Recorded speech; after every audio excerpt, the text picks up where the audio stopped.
Hello विद्यार्थी मित्रों, नमस्कार, ओम शांति। तो छठा चेप्टर में આપણે આગળ વધીએ। મિત્રો, ગયા લેક્ચરમાં આપણે પ્રત્યાંકનની ચર્ચા કરી ગયા કે પ્રત્યાંકન એટલે શું। કે ડીએનએ નો ખંડ હોય તો ડીએનએ ના ખંડ દ્વારા એમઆરએનએ બને છે, એટલે કે ડીએનએ માંથી એમઆરએનએ બનવાની જે ક્રિયા છે એને પ્રત્યાંકન કહેવાય છે। એટલે ડીએનએ ની જે પ્રોટીન સંશ્લેષણની માહિતી હોય છે એ એમઆરએનએ માં કોપી થાય છે અને એ કોપી થયેલી માહિતી એમઆરએનએ દ્વારા કોષરસમાં વહન પામે છે, બરાબર। અને એને અનુલક્ષીને પ્રોટીનનું નિર્માણ થાય છે। પણ પ્રત્યાંકન અથવા અનુલેખન અથવા અંગ્રેજીમાં એને ટ્રાન્સક્રિપ્શન કહેવાય છે, બરાબર। એ ક્રિયા એક્ઝેક્ટલી કઈ છે તો કે ડીએનએ દ્વારા આરએનએ બને એ ક્રિયાને પ્રત્યાંકન કહેવાય, બરાબર। ચાલો હવે આજે આપણે ચર્ચા કરવાની છે પ્રત્યાંકન એકમ, બરાબર છે। પ્રત્યાંકન એકમ વિશે નોંધ લખો। તો પ્રત્યાંકન એકમ છે એક્ઝેક્ટ શું છે, પ્રત્યાંકન એકમ કોને કહેવાય, બરાબર છે। તો વ્યાખ્યા જોઈએ પહેલા તો કે ડીએનએ નો જે ચોક્કસ ભાગ એમઆરએનએ નું નિર્માણ કરે તેને પ્રત્યાંકન એકમ કહેવાય છે। આપણે ગયા લેક્ચરમાં મિત્રો ચર્ચા કરી ગયા કે સમગ્ર ડીએનએ નું જ્યારે સંયોજન થાય છે તો ડીએનએ સંયોજનની ક્રિયા છે એ સંપૂર્ણ લંબાઈને અનુસરીને થાય છે। જેટલી લંબાઈનો ડીએનએ હોય છે એટલી જ લંબાઈના બીજા ડીએનએ બને છે, નવા ટુકડા બને છે, બરાબર। પરંતુ જ્યારે ડીએનએ માંથી એમઆરએનએ બને છે, આરએનએ નું નિર્માણ થાય છે ત્યારે સંપૂર્ણ ડીએનએ એમઆરએનએ ઉત્પન્ન નથી કરતો, પણ ડીએનએ નો કેટલો ખંડ, કેટલો ભાગ જ ડીએનએ નો છે એ એમઆરએનએ બનાવે છે, સમજાય છે। તો ડીએનએ નો જે ચોક્કસ ભાગ એમઆરએનએ નું નિર્માણ કરે તેને પ્રત્યાંકન એકમ કહેવામાં આવે છે। અહીંયા આકૃતિની અંદર એક પ્રત્યાંકન એકમ રજૂઆત કરેલી છે મિત્રો। આ પ્રત્યાંકન એકમ 3 ઘટકો ધરાવે છે। પ્રત્યાંકન એકમને કેટલા ઘટકો છે? 3 ઘટકો છે। ક્યાં ક્યાં 3 ઘટક? તો પહેલું છે પ્રમોટર, બરાબર। બીજું છે બંધારણીય જનીન અને ત્રીજું છે સમાપક, બરાબર છે। તો પ્રમોટર, બંધારણીય જનીન અને સમાપક, પહેલા તો એના આપણે સ્થાન જોઈ લઈએ। તો મિત્રો આકૃતિની અંદર જોઈ શકો છો આ એક ડીએનએ નો અણુ છે, બરાબર। આ ગ્રીન કલરથી દર્શાવેલી છે એ ડીએનએ ની એક શૃંખલા છે। અહીંયા નીચે દર્શાવેલી ગ્રીન કલરની છે એ બીજી શૃંખલા છે, કારણ કે ડીએનએ છે બે શૃંખલા ધરાવતો જનીન દ્રવ્ય છે, બરાબર। હવે અહીંયાથી આટલો જે ભાગ છે આકૃતિની અંદર દોરેલો છે એ એક પ્રત્યાંકન એકમ છે અને 3 ઘટક ધરાવે છે। પ્રમોટર એટલે અહીંયા આ જે ભાગ દોરેલો છે આ પ્રમોટર છે, પછી આ જે ભાગ દોરેલો છે, બરાબર, એ સમાપક છે। અમને આ વચ્ચેનો જે ભાગ છે, બરાબર, જેને બંધારણીય જનીન આપણે કહીએ છીએ, આ બંધારણીય જનીન। તો આવા 3 ઘટકોથી પ્રત્યાંકન એકમ બને છે। હવે સવાલ એ છે મિત્રો કે સમગ્ર ડીએનએ નો અણુ છે એ પ્રત્યાંકન કરતો નથી, પરંતુ ડીએનએ નો નાનો ખંડ, નાનો ભાગ જે એમઆરએનએ ઉત્પન્ન કરે છે એટલો જ ભાગ આપણે આકૃતિની અંદર દર્શાવ્યો છે। હા, આ ડીએનએ નો અણુ છે, અહીંયાથી પણ ઘણા સુધી લંબાઈ ધરાવતો હશે અને આ બાજુ પણ ઘણી લંબાઈ ધરાવતો હશે, પણ એમાંથી એમઆરએનએ બનાવતો જેટલો ભાગ છે, જે ટુકડો છે, એને જ આપણે પ્રત્યાંકન એકમ તરીકે અભ્યાસમાં લઈએ છીએ, બરાબર। હવે આ પ્રમોટર સ્થાન એટલે શું, બંધારણીય જનીન એટલે શું, સમાપક એટલે શું, એના વિશે સામાન્ય માહિતી આપણે મેળવી લઈએ. તો પ્રમોટર સ્થાન એવું છે મિત્રો, જ્યારે mRNA બનવાની શરૂઆત થાય, બરાબર છે, mRNA બનવાની શરૂઆત થાય ત્યારે RNA ઉત્પન્ન કરતો જે અગત્યનો ઉત્સેચક છે મિત્રો RNA પોલિમરેઝ, બરાબર. તો એ RNA પોલિમરેઝ ને જોડાવા માટેનું આ સ્થાન છે, RNA પોલિમરેઝ. RNA પોલિમરેઝ, બરાબર. તો RNA પોલિમરેઝ ઉત્સેચક છે એ આ સ્થાન સાથે જોડાય છે. આ સમજો RNA પોલિમરેઝ છે. RNA પોલિમરેઝ ઉત્સેચક છે એ પ્રમોટર સ્થાન સાથે જોડાય. આ ઉત્સેચક પ્રમોટર સ્થાન સાથે જોડાવાની સાથે જ mRNA ના સંશ્લેષણની ક્રિયાવિધિ શરૂ થાય છે, બરાબર. તો આ જે RNA પોલિમરેઝ જોડાવાનું સ્થાન છે DNA પર કે જ્યાંથી RNA બનવાની શરૂઆત થવાની છે, એ સ્થાનને મિત્રો શું કહેવામાં આવે છે, પ્રમોટર સ્થાન કહેવામાં આવે છે. ઓકે. હવે સમાપક, સમાપક કોને કહેવાય કે જ્યાં mRNA નું પ્રત્યાંકન પૂર્ણ થઈ જાય છે. અહીંયા mRNA બનવાની ક્રિયા છે પૂર્ણ થાય છે, mRNA બનવાની ક્રિયા પૂર્ણ થાય, બરાબર, એને સમાપક કહેવાય, સમાપ્ત થઈ જાય એટલે સમાપક, બરાબર. હવે બંધારણીય જનીનની વાત છે. તો બંધારણીય જનીન એ પ્રત્યાંકન એકમનો એવો ભાગ છે કે જેના પર આવેલા DNA ની શૃંખલા, એટલે કે જે બે શૃંખલા હોય DNA ની, એમાંથી એક શૃંખલા છે મિત્રો mRNA બનાવે છે, બંને શૃંખલા RNA બનાવી શકે નહીં. મિત્રો એના કારણો આપણે ગયા લેક્ચરની અંદર જોઈ ગયા, બરાબર, કે જો બંને DNA ની શૃંખલા છે એક mRNA ઉત્પન્ન કરે તો એ mRNA બે છે કેવા હોય, પૂરક હોય. તો એકબીજા સાથે જોડાઈ જાય, એકબીજા સાથે જોડાઈ જાય, બરાબર છે. તો પ્રોટીન સંશ્લેષણની ક્રિયા થાય નહીં, અને પ્રોટીન સંશ્લેષણની ક્રિયા ન થાય તો ઉત્સેચક નિર્માણની ક્રિયા પણ સાર્થક બને નહીં. એટલે કે પ્રોટીન સંશ્લેષણની ક્રિયા છે એ અર્થહીન બની જાય છે. એટલે બંને શૃંખલા ક્યારેય ટેમ્પલેટ તરીકે વર્તી શકે નહીં, બરાબર છે. અથવા તો બે અલગ અલગ mRNA બનાવે તો અલગ અલગ કોડ પ્રમાણેના પ્રોટીનનું નિર્માણ થાય, તો વાસ્તવિક પ્રોટીન નિર્માણની ક્રિયાવિધિનો કોઈ અર્થ રહેતો નથી. એક કારણોથી, બરાબર, બંને DNA ની શૃંખલા ક્યારે ટેમ્પલેટ તરીકે વર્તી શકે નહીં.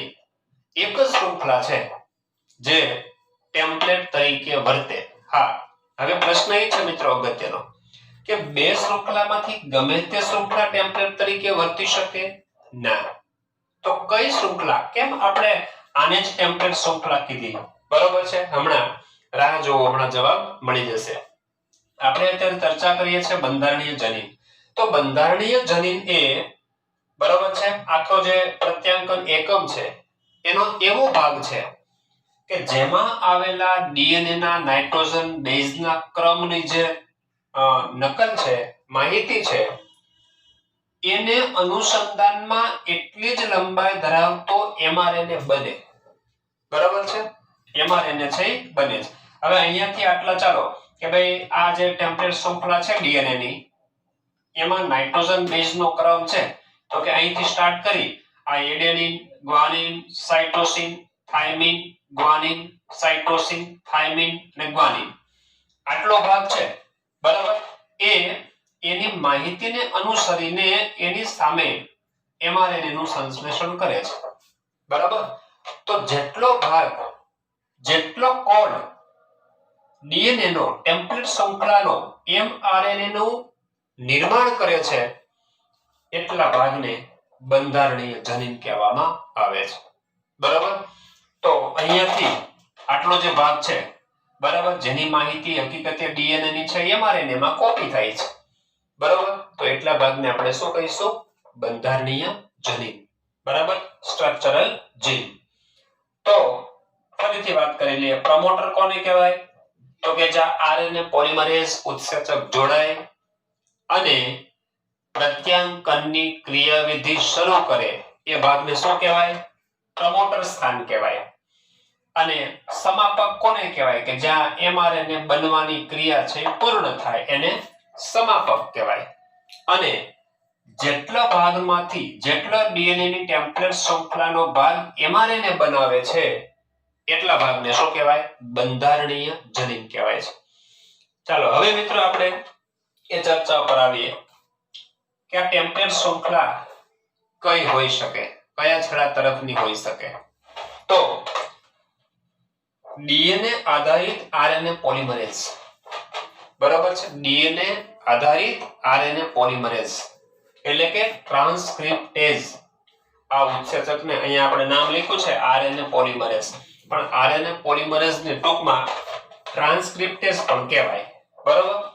આ ઉત્સેચક ફક્ત 5' to 3' દિશામાં જ એમઆરએનએ નું નિર્માણ કરી શકે છે. કઈ દિશામાં? એક જ દિશામાં. મિત્રો આપણે સ્વયં જનનમાં આ બાબતની ચર્ચા કરી ગયા કે હવે નવી શૃંખલાનું નિર્માણ થાય. હા, ડીએનએ સ્વયં જનનમાં બરાબર છે એક પિતૃ ડીએનએ ની શૃંખલા હોય છે ને એની સામે બરાબર નવી શૃંખલા બનતી હોય છે, એ પણ 5' to 3' છેડા તરફ જ બને છે. સેમ અહીંયા એમઆરએનએ નું નિર્માણ થાય છે, બરાબર? તો એ પણ 5' થી 3' દિશા તરફ જ થાય છે, બરાબર? હવે આ એમઆરએનએ નું નિર્માણ થયું છે, બરાબર? તો સમજો અહીંયાથી આ ટ્રાન્સક્રિપ્ટેઝ અહીંયા જોડાય છે. ટ્રાન્સક્રિપ્ટેઝ હંમેશા પ્રમોટર સ્થાન સાથે જ જોડાય અને પ્રમોટર સ્થાન છે ત્યાંથી એમઆરએનએ ની ક્રિયાવિધિ શરૂ થાય બનવાની. હવે જો ક્રિયાવિધિ અહીંથી શરૂ થાય તો એનો મતલબ કે આ એમઆરએનએ બને છે તો આ એનો 5' છેડો થાય, રાઈટ? અને આ છેડો છે એ 3' છેડો થાય. કેમ અહીંથી શરૂઆત કરી? કારણ કે સંશ્લેષણ હંમેશા એમઆરએનએ નું નિર્માણ છે એ 5' થી 3' દિશા તરફ જ થાય. એટલે 5' થી શરૂઆત થાય. પણ હવે સવાલ એ છે કે 5' થી શરૂઆત અહીંયાથી થાય છે તો 5' છેડો અહીંયા હોય તો ટેમ્પલેટ શૃંખલા એવી હોવી જોઈએ કે એ બાજુ 3' છેડો આવતો હોય, બરાબર? અહીંયા 3' છેડો આવે તો જ આ શૃંખલા પરનો 5' છેડો અહીંયા હોઈ શકે ને મિત્રો, બરાબર? તો એનો મતલબ એવો થાય કે ડીએનએ માં જે શૃંખલાનું ધ્રુવત્વ 3' થી 5' હોય એ ટેમ્પલેટ તરીકે વર્તી શકે. જેનું ધ્રુવત્વ 3' થી 5' હોય તે જ શૃંખલા ટેમ્પલેટ શૃંખલા તરીકે વર્તી શકે. કેમ એવું નિશ્ચિતપણે કહી શકાય? કારણ કે નવી બનતી શૃંખલાની દિશા 5' to 3' તરફની હોય છે.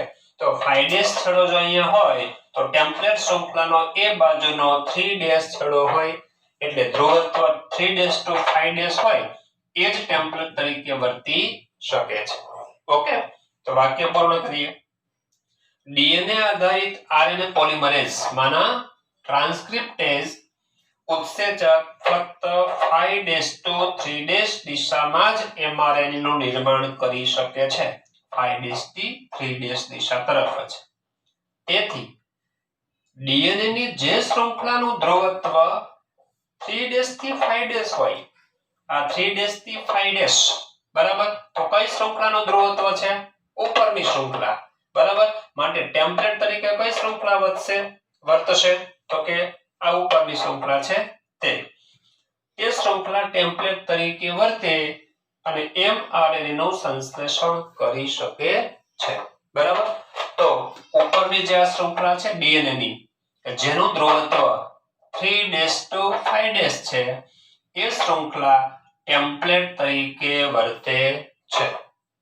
ઓકે, નેક્સ્ટ, ડીએનએ માં ટેમ્પલેટ શૃંખલા સિવાયની બીજી શૃંખલા, બરાબર છે? એટલે ટેમ્પલેટ સિવાયની બીજી શૃંખલા એટલે આની વાત થઈ, બરાબર છે? હા, કે જેનું ધ્રુવત્વ 5' થી 3', બરાબર? જેનું ધ્રુવત્વ શું છે? 5' થી 3' છે, આ 5' છેડો છે, આ 3' છેડો છે, આનું ધ્રુવત્વ શું કહેવાય? 5' થી 3' છે. તેને કોડિંગ શૃંખલા અથવા સંકેતન શૃંખલા કહેવામાં આવે છે. બરાબર? એટલે આ જે બીજી શૃંખલા છે નીચેની એને શું કહેવાય?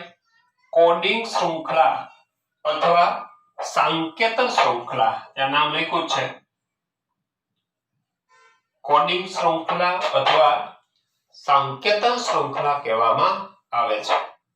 હા, આ કોડિંગ શૃંખલામાં નાઇટ્રોજન બેઝનો ક્રમ, હા મિત્રો ક્લિયર? ફરીથી એકવાર સાંભળી લો. ડીએનએ માં બે શૃંખલા હોય છે, બંને પરસ્પર વિરોધી હોય છે. બરાબર?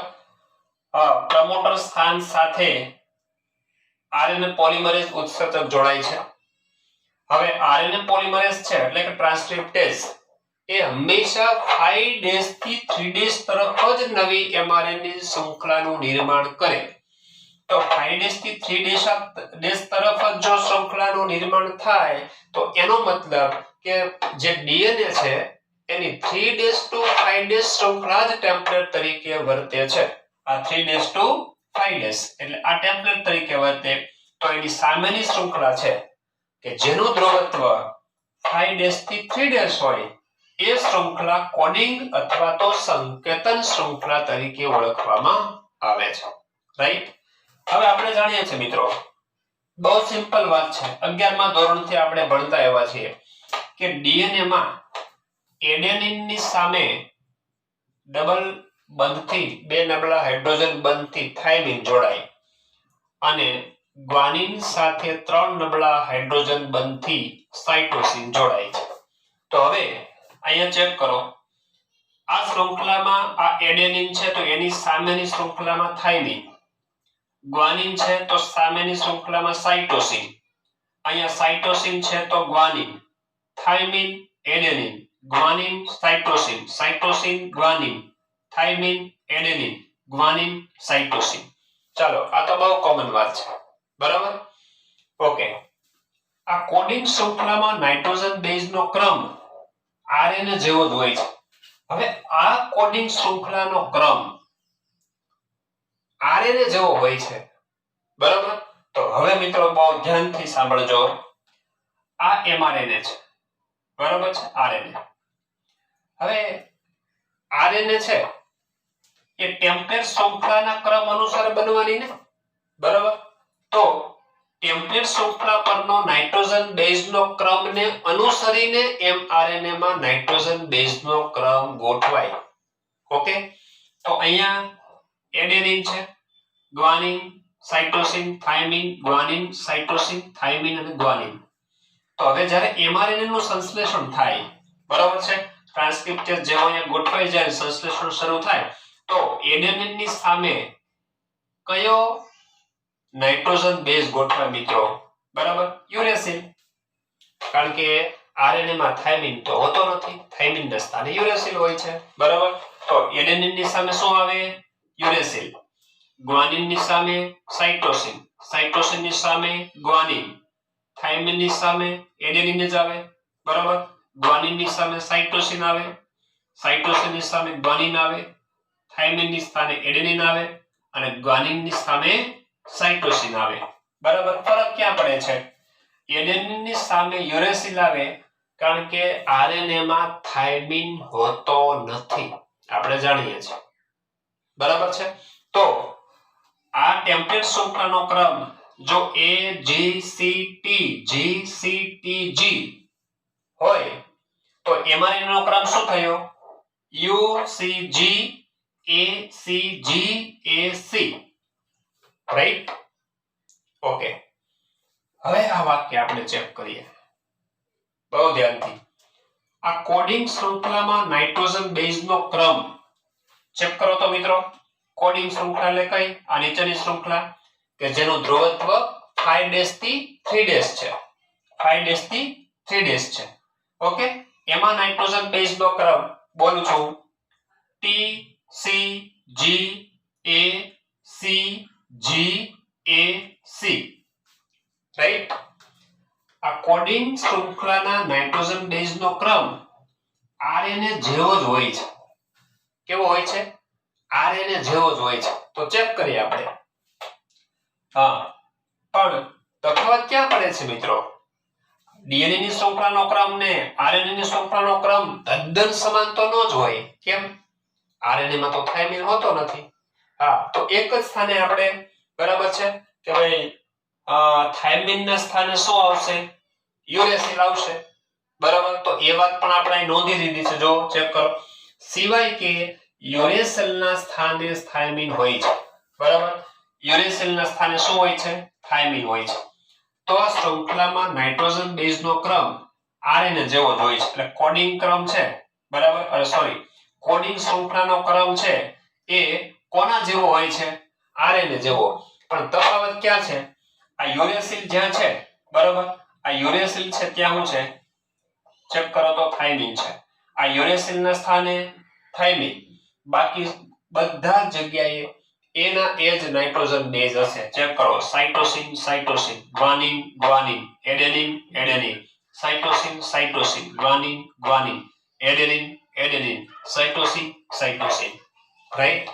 માત્ર ફરક ક્યાં પડશે કે યુરેસિલ ના સ્થાને થાઇમિન હોય છે, કારણ કે mRNA પર એટલે કે RNA માં થાઇમિન નાઇટ્રોજન બેઝ હોતો નથી.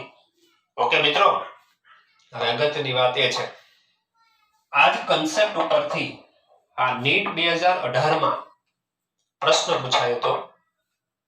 હવે એમાં કોડિંગ ક્રમ અને કે જે એક્ઝામ્પલ તરીકે જે ઉદાહરણ આપ્યું હોય તે અહીંયા આપણે બોર્ડ ઉપર જે મેં ક્રમ લખેલો છે એને આધારિત હું ક્વેશ્ચન બનાવીને પૂછું છું. બરાબર? હા, એ પ્રશ્નની અંદર કોડિંગ ક્રમ અલગ હોઈ શકે. બરાબર, કોડિંગ શૃંખલા પર નાઇટ્રોજન બેઝનો ક્રમ કે ભાઈ એક પ્રત્યાંકન એકમ છે.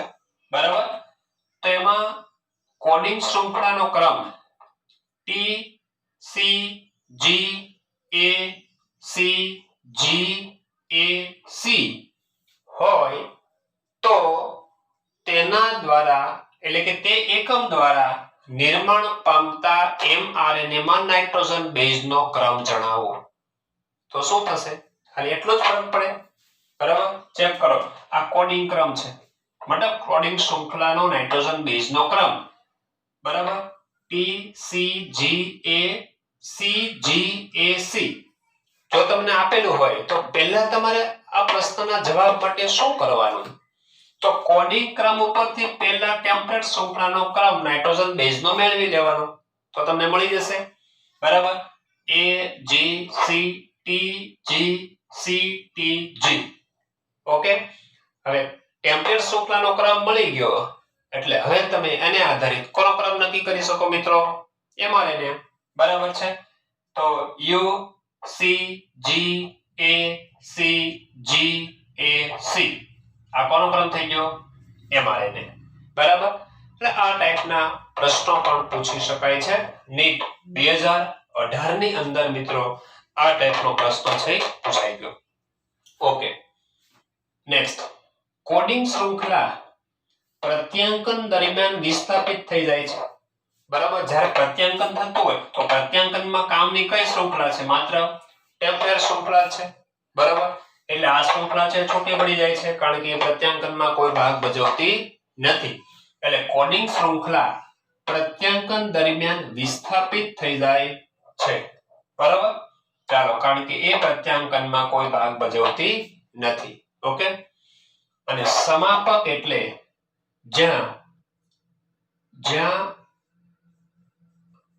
સમાપક એટલે જ્યાં mRNA નું પ્રત્યાંકન સમાપ્ત થઈ જાય છે. બરાબર, આ સમાપક સ્થાન છે. બરાબર, સમાપક સ્થાન છે કે જ્યાં mRNA નું પ્રત્યાંકન છે સમાપ્ત થઈ જાય છે. ઓકે મિત્રો, હા, તો આ થઈ ગઈ વાત પ્રત્યાંકન એકમની. હવે અહીંયા એક બાબત આપણે નોંધવી જોઈએ, ટેક્સ્ટ બુકમાં ઉલ્લેખ છે મિત્રો. બરાબર, કે હવે આ પ્રમોટર સ્થાન છે. બરાબર, આ સ્થાને પ્રમોટર છે અને આ સ્થાન છે સમાપક છે. બરાબર, હવે આ પ્રમોટર અને આ સમાપક બહુ ધ્યાનથી વિચારજો. આ પ્રમોટર સ્થાન છે, આ સમાપક સ્થાન છે, અને અહીંથી આટલો જે ભાગ છે એને શું કહેવાય મિત્રો? કોડિંગ શૃંખલા, સંકેતન શૃંખલા. હવે શું કરવાનું છે ફેરફાર? વિચારજો. બરાબર? જો પ્રમોટરને અહીંયા લાવવામાં આવે સમાપકના સ્થાને, અને આ સમાપકને પ્રમોટરના સ્થાને લાવવામાં આવે, એટલે કે પ્રમોટર અને સમાપકના સ્થાન જો બદલવામાં આવે તો શું થાય? બરાબર છે? હવે પ્રમોટર છે અહીંયા આવતો રહે, સમાપક અહીંયા આવતો રહે એમ. બરાબર? તો શું થાય મિત્રો? વિચાર કરો. ટેમ્પલેટ શૃંખલા અને કોડિંગ શૃંખલાના ક્રમ પણ બદલાઈ જાય છે. રેડી? કારણ કે ટેમ્પલેટ શૃંખલા છે, બરાબર, એમાં 3 છેડો હોય. ટેમ્પલેટ શૃંખલાના 3 છેડા પાસે પ્રમોટર જનીન હોય છે, પ્રમોટર સ્થાન હોય છે કે જ્યાં આરએનએ પોલિમરેઝ જોડાય. ખ્યાલ આવે છે મિત્રો? કેમ? કારણ કે નવી શૃંખલા 5' to 3' દિશામાં બને છે. તો નવી શૃંખલા 5' થી શરૂઆત થાય તો એ દિશામાં ટેમ્પલેટ શૃંખલાનો 3' છેડો હોય. હવે જો પ્રમોટર સ્થાન અહીંયા આવવામાં, પ્રમોટરને અહીંયા લાવવામાં આવે, બરાબર છે, તો ટેમ્પલેટ શૃંખલા આ 3' છેડો અહીંયા છે, બરાબર, આ 3' છેડો અહીંયા છે, તો બરાબર છે, ટેમ્પલેટ શૃંખલા તરીકે નીચેની શૃંખલા વર્તશે અને કોડિંગ તરીકે ઉપરની શૃંખલા છે એ વર્તશે. ઓકે મિત્રો? ચાલો હવે બે વ્યાખ્યા જોવાની છે આપણે. પ્રશ્ન છે પ્રતિપ્રવાહ. પ્રતિપ્રવાહ જેને અપસ્ટ્રીમ કહેવામાં આવે છે, અને અનુપ્રવાહ. અનુપ્રવાહ એટલે ડાઉનસ્ટ્રીમ એટલે શું? તો અહીંયા બે શબ્દો છે, બે વ્યાખ્યા જ આપણે જોવાની છે. બરાબર? પ્રતિપ્રવાહ અને અનુપ્રવાહ. પ્રતિપ્રવાહ એટલે અપસ્ટ્રીમ અને અનુપ્રવાહ એટલે ડાઉનસ્ટ્રીમ. કોને કહેવાય? તો પહેલા વાત કરીએ આપણે પ્રતિપ્રવાહની. બરાબર? તો હવે પ્રતિપ્રવાહ અને અનુપ્રવાહ, મિત્રો આ બંને પોઈન્ટ, બંને શબ્દો, બંને વ્યાખ્યા આપણે કોડિંગ શૃંખલાને આધારે આપવાની છે. કોને આધારે? કોડિંગ શૃંખલાને આધારે. બરાબર? તો જો ડીએનએ ની કોડિંગ શૃંખલાના 5' છેડા તરફના ભાગને પ્રતિપ્રવાહ કહેવાય છે. ચાલો હવે આ કોડિંગ શૃંખલા છે, બરાબર, આ કઈ શૃંખલા છે? નીચેની છે કોડિંગ શૃંખલા. કારણ કે આ ટેમ્પલેટ શૃંખલા છે તો બીજી શૃંખલા કઈ હોય? કોડિંગ. હવે કોડિંગ શૃંખલાનો 5' છેડો કયો છેડો થશે? આ છેડો થશે. કોડિંગ શૃંખલાનો 5' છેડો એટલે આ બાજુનો છેડો થાય ને, બરાબર, આ 5' અહીં લખ્યો છે.